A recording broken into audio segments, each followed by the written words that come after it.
my name is Cyril Ferlico-Delbecq, for those who don't know me. And today I'm here to present how to getting more out of your Faro IDE. Because in Faro we are trying to put tools to help the life of developers, but everyone has a different workflow. Nobody works the same way as everyone else, and so we cannot put everything that will make everyone comfortable. It often happens that, okay, we introduce a new feature and like 9 person are happy and 1 person like hates it or things like that. And since I started to work in Faro, I got the habit to try to customize Faro because like Faro is the language, but Faro is the IDE. The IDE is written in Faro. Everything in the image, we can touch anything we want. So for me, it's really one of a huge strengths of Faro. So, for my second slide is that there will be no more slide because I will just do a presentation demo. So, I don't know if people here that works with Faro knows what are startup preferences. So those who know, raise your hand. Okay, so a few people, but not that much. So startup preferences, it's a way to be able to customize your Faro image at launch. We have the Faro launcher, and maybe people don't know why we have launch and basic launch.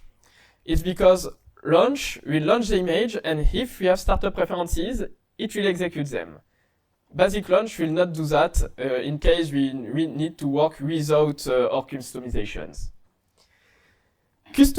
How to add your customization? We have this in Faro that returns you a path, and depending on the OS, it will tell you in which folder the customization will be looked at. So here it will be in my library preferences Faro folder. So I can do open native. Okay, open in OS file browser. Oops. And here I'm in my folder with customization. So the way to be able to customize Faro with that is to add a .st file. So when we launch an image, Faro, during its loading, will go check this folder, check, do I have st files in it? And if yes, it will run them. I will open an st file, and here I presented one, or maybe it's a little small. Can I zoom? Browser, Command plus. Okay. So here is what startups file looks like. Command V to remove the file. Thank you. I'm not using VS Code that much. So we define a preference loader that will execute atomic items, and we can define startup actions that will have a name, code, and we can say if they should run once, like first time you launch your image, and then when you save and quit and relaunch again, this will not be executed again. But you can also say, no, I want this to run each time I launch my image. So here I made a little example. First, if you don't like to have the Faro logo on top, you can say, okay, show desktop logo false. Or you could add your own logo. I know that companies like to do that. For example, I think that Lifeware maybe, or Berger-Levrault might put their own logo, or Moose is putting their own logo. Something that bothers me a lot often is that I'm often using new Faro images, and all the time I have to close the welcome window.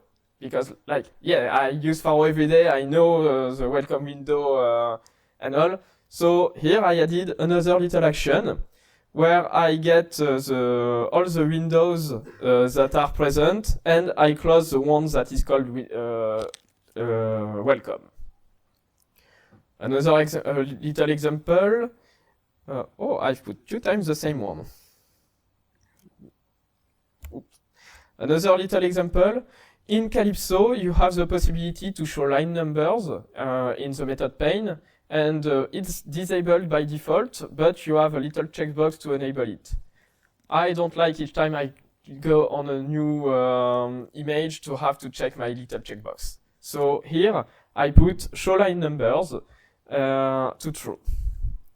And now I have this file, and I will take a Faro image, I launch it, and as you can see, I don't have the logo, my welcome window is closed, and if I open Calypso, and I select a method, I have my line numbers here. So, we are trying to provide in the setting browser a lot of settings for the Faro image, but we cannot think about everything and we cannot know the workflow of everyone. And it's impossible to add what everyone will want. Another little thing that can be interesting on that is, as you have seen, I've put my ST file here, and this will be executed for all Faro versions. But sometimes we have tools that are introduced later or things that are removed, and so it's a bother to always have to do if system version current major inferior of 407 etc. Blah blah, do this, do that. So it is possible also to create a new folder. For example, I will call it 120 because it will be for the Faro 12.0 version. I put my file here, and now this file will be executed only for Faro 12. So you can, like that, customize different versions of Faro in different ways. So this is how it works, and originally when I was doing my scripts, I was doing that, and I was adding all the time a new action, new action, new action, new action, but I did a lot of customization, and that was not scalable for me. So I will present you how I'm doing things now. Okay. I will check out my real branch. So I'm versioning those scripts on GitHub, and so here it's my real branch. So I have my Faro setting, and here I have only one action. So I guess most people using Faro knows what are Metacelo. What is Metacelo? Metacelo allows you to create projects and to load projects. And so what I did now is that I have only one action that says I do my script only for Faro 7 and plus. So I said if the version is superior to 6, you will execute a Metacelo code that will load a project that is right next to my little project here, and that is there. And so here this is a Metacelo project, and I'm able to do anything I want in the project, and it will be loaded first in my image. So for example, here this is an image where I loaded this project, and I can check Iceberg, for example, and I see that I have my Faro project that is loaded, and here are all my scripts. I like the way that it's powerful because since in Metacelo you can say load this package for any version of Faro, or load this package for this version of Faro, or I can say load from Faro 7 to 8 if it's related to a tool that was removed in Faro 9 and all. And so I have different packages. The one that is Faro settings that is loaded in all my Faro. Faro scripts also, I will present a little after what is inside. I have a package Faro 8. This one will not be loaded in Faro 7, but it will be loaded in Faro 8, 9, 10, 11, 12, 13. I have also a Faro 7 specific. This one will be loaded only in Faro 7, so no version before, no version after. And so like that, I have really fine control on what customization will go where. And now that I presented how I pushed this startup system further, I will present you a little some of my customization because maybe it will get you inspirations. So first, there is something really easy. It happens to me often that I have things that I would want in Faro, but not everyone will want that in their API and all. And most of those, it's for development. I don't want that in production code and all. So I'm adding extensions. An example is for profiling. For profiling, you can profile a block doing time profiler spy on, and you have the block. My problem is that often when I profile, I don't profile just a piece of code in the playground. I have my application. I know that there is a bottleneck inside in my application. So I'm putting a block in the application code and I do time profiler spy on.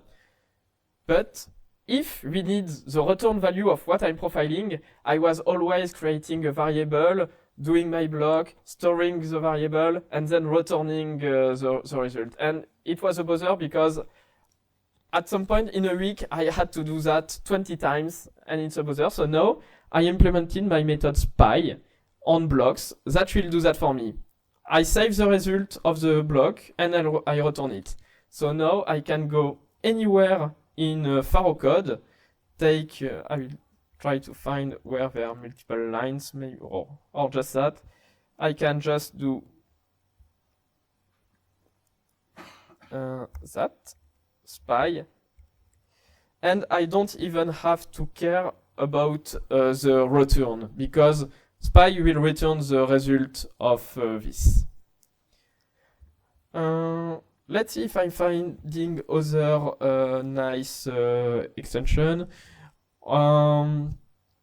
Yeah, sometimes I'm tired to write self-halt or one alt and all, and just one H. It's just, I like that. Or we have halt once or alt if, but sometimes I need to halt once if a condition is met. So I created my alt once if.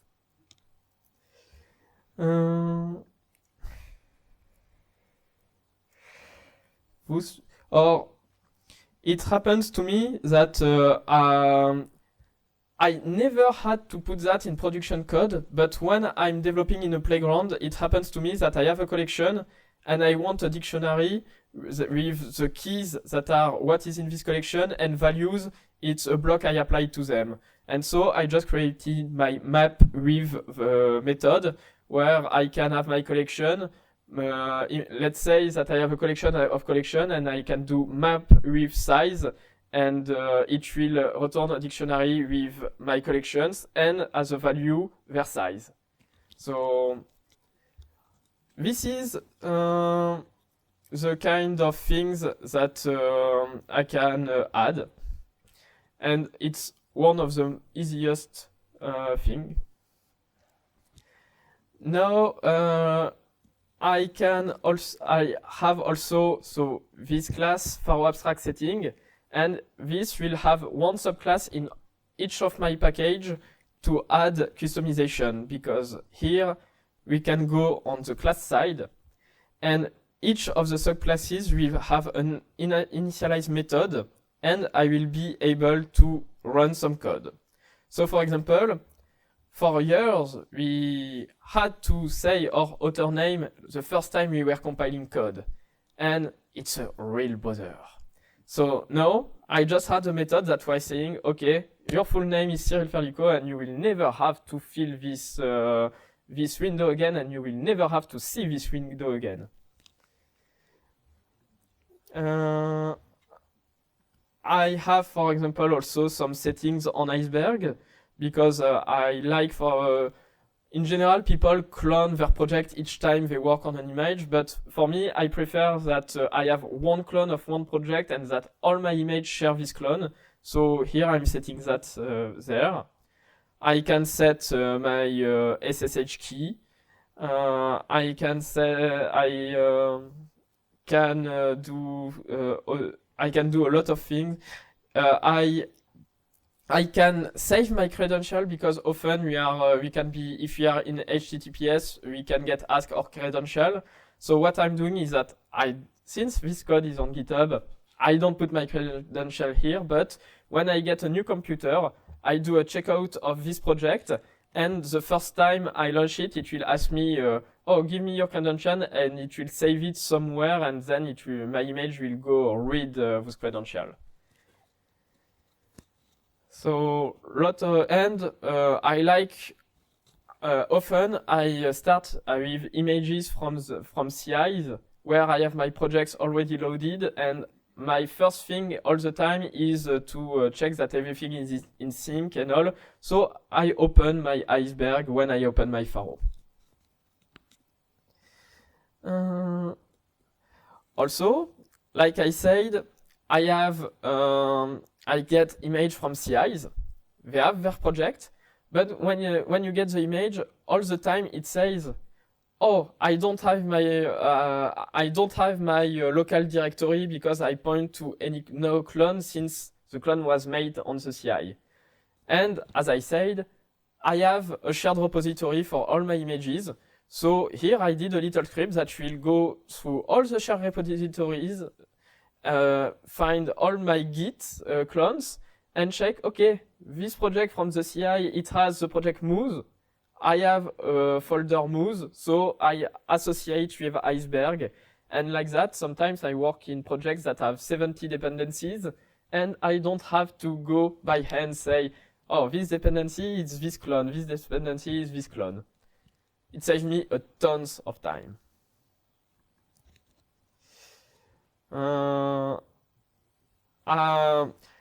I can do also some little things, like for example, I have a little project where I put some code that it's not a real project, but I'm doing some experiments and I want to save them somewhere. And so I register this project when I start, and here it is in my Iceberg.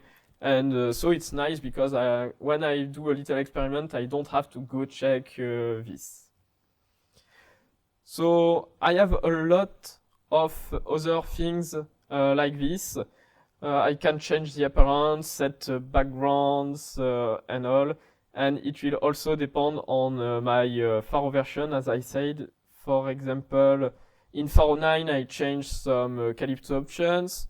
I can disable some GTSpotter extensions that I did not like. I can enable, for example, fluid class definition was present since a while in Pharo, but was not by default. I can enable that. And I can even doing things like loading other projects. I have a little project, for example, that is a flag browser that allows me to find all the flags in Pharo, and I like to load it. So here what I do is that I'm going to check in my shared repository this project. If it exists, I'm loading it, and else I'm downloading it through a Metacelo script. And I'm making sure also that none of my script is relying on internet, except if here, for example, if I don't have the flag browser, it will ask me, can you get it? And like that, I'm not bothered. Like if I'm in the train or amphitheater that does not have internet, I have no problem with my scripts.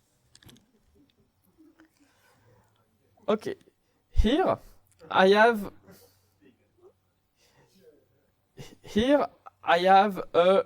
something a little more tricky. So sometimes I want to change behaviors in Pharo directly, but I contribute to Pharo. When I started, I was just overriding methods that were in Pharo, but each time I wanted to do a pull request in Pharo, I had to, okay, now this is my change, don't push it, and it's a bother. But in Faro, we have metalinks. Do people know what are metalinks? Yeah.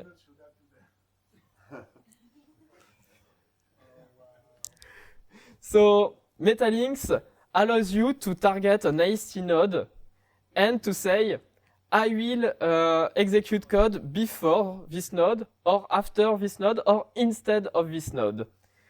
And so what I'm doing is that here, for example, I detected a bug in a project that was not maintained anymore. I had no right on this project and all. So what I did is that I targeted the AST of the method that was faulty.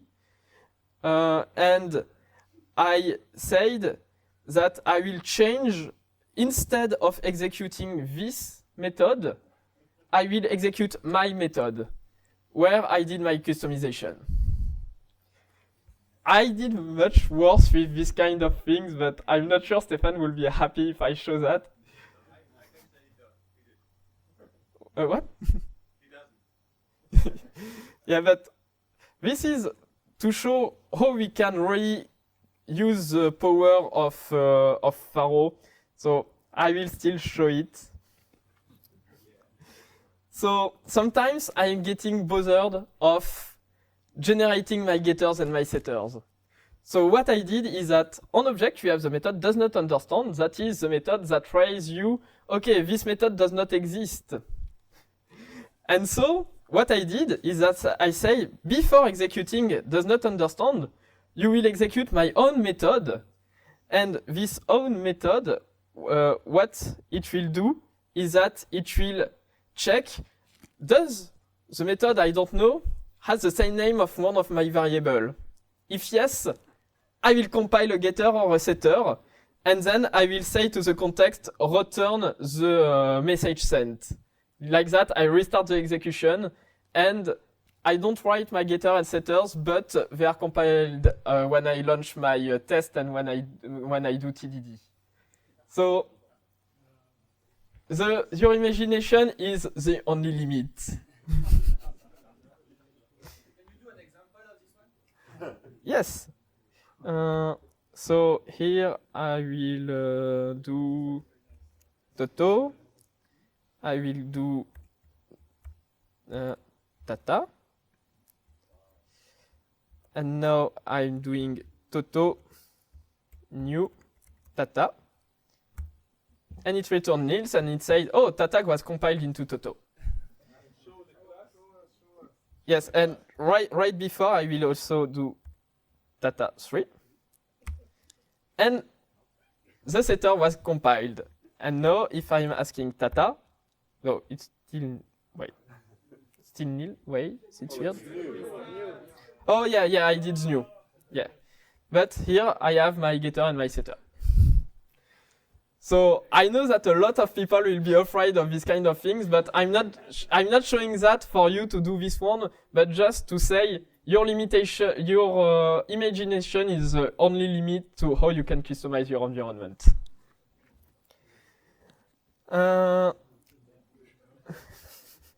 Don't hate me, Stefan.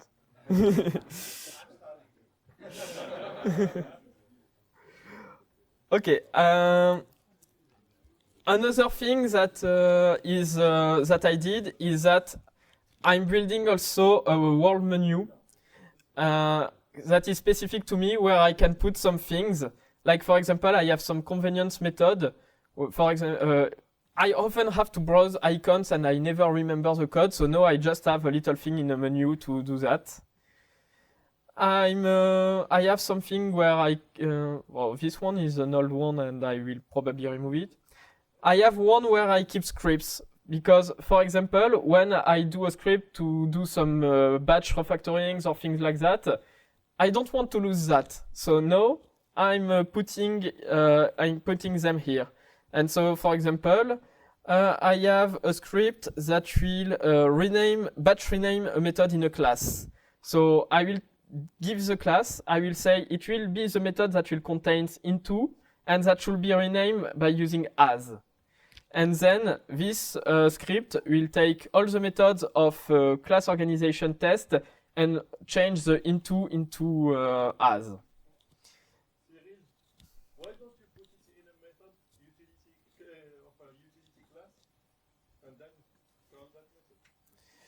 Yeah, because I also have things linked to Git scripts, like I'm saving some Git commands and things like that I just copy paste in my terminal.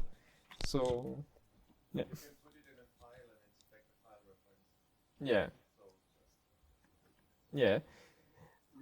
Or I also have something that allows me to keep my last 10 closed windows. And then I can click and it opened again. So there is a light after the dark. And you keep it for you. no, I sent you the code, but I know that you have a lot of things to do, and yeah. Or here I have a little menu where I have all my Iceberg projects, all my clones, and so I can just go, for example, Moose Technology, I want fast, so I click here and it add fast to my Iceberg. So it's just the tip of the iceberg of what I'm customizing in Faro, but I hope that this will help you to know how to be more productive, how to skip all the things that you are doing 10 times a day and that takes maybe 12 seconds, but 12 seconds could be reduced in one click or one startup script with 2 minutes of work. So here it was not a presentation of a project anyone could use, but it was more a presentation about how to develop and how you can use the power of Faro and the powers that the language and IDE are combined and are all in your image and that you can do anything in it. So, yes? You didn't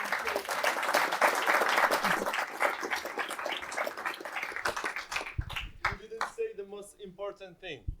Yes. How did you scale your image to have the fonts uniformly big and smooth?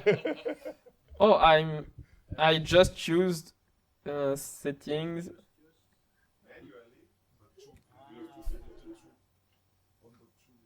Yes, I put 2. It's the only thing I changed for that.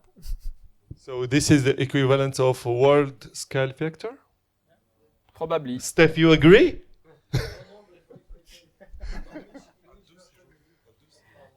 It's the Faro 12 version just before we integrated the change from Chris because they introduced a bug in my settings.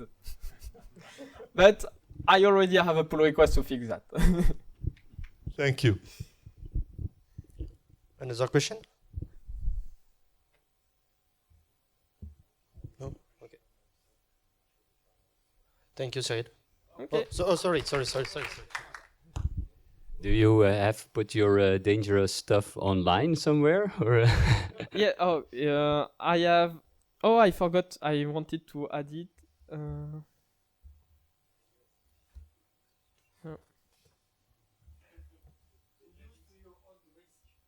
Yes. It's in this repository. So on my Git, it's...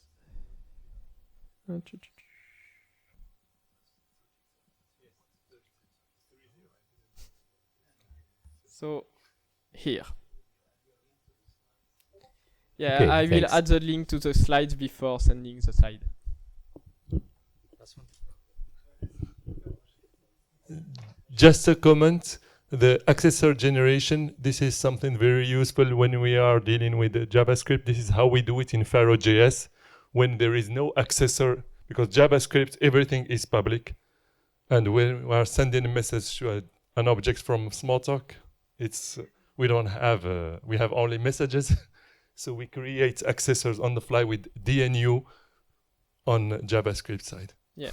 For this one, when I started to do it, people told me, you are crazy, it will blow on your face. And in fact, for now, it never blown on my face, but it blown on Benoit's face.